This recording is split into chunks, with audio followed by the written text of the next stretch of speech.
The government has made a bumper $5.5 billion surplus, but the Finance Minister says that doesn't herald a bumper spend-up. Grant Robertson says he's had to make sure there's enough money put away for a rainy day and to prepare for future challenges, including the potential impact of increasing anti-trade sentiment overseas. The opening of the government's books today showed the economy grew by 2.8%. That's broadly in line with budget forecasts, and average wages rose 3%. Here's our political editor, Jane Patterson. Labour and the coalition government's economic credibility has been on the line over the last year amid plummeting business confidence and opposition attacks over its spending. Grant Robertson outlined budget rules before the election relating to delivering surpluses and keeping debt and spending in check. The goal to have net debt equal to 20% of GDP has basically been reached several years early.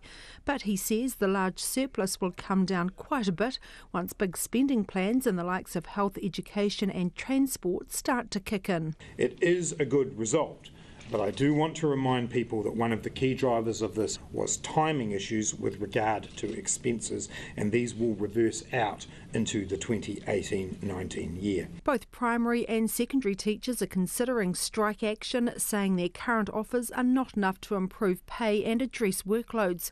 Mr Robertson was asked what his message was to teachers given the surplus posted today. All New Zealanders, including nurses and teachers, can be confident that the government is continuing to manage the books carefully. It is important that we have money set aside for the classic rainy day. Linda Stewart is the president of the Primary Teachers Union, the New Zealand Educational Institute. While she's pleased the government has posted a surplus, she says the money is desperately needed to solve the crisis in their sector. We would be hoping that the government would actually be looking to support our teachers and our principals in our schools by looking at the collective agreement negotiations with renewed eyes and moving things forward. The Chief Executive of Business New Zealand, Kirk Hope, says the result will be well received by business and it will be looking to the government to follow through on its plan to pump more money into infrastructure.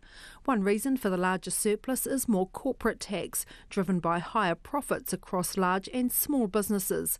Mr Hope says that doesn't have a direct correlation with business confidence that's dropped to 9-year lows under this government. Those numbers are a consequence of business that you're doing now. When businesses are thinking about policy, they're thinking about the implications for the future, so their concerns are related to what their profits might look like for next year rather than in particular this year. So some of those policies are still yet to be fully formed and therefore they're still going to have an impact down the track. Nationals leader Simon Bridges says this further demonstrates the government inherited a very healthy set of books. What it also shows is when you've got a situation like this and you're in what is a position of strength, it's craziness to be piling on yet more taxes, such as the regional fuel tax, the petrol taxes and the like. And I think it also shows actually that it was entirely wrong to cancel National's $1,000 tax cuts. Now was and is the time to be giving middle and lower income earners back their hard-earned money. Grant Robertson says any questions about future tax cuts still rest with the tax working group. So I'm not taking anything on or off the table today.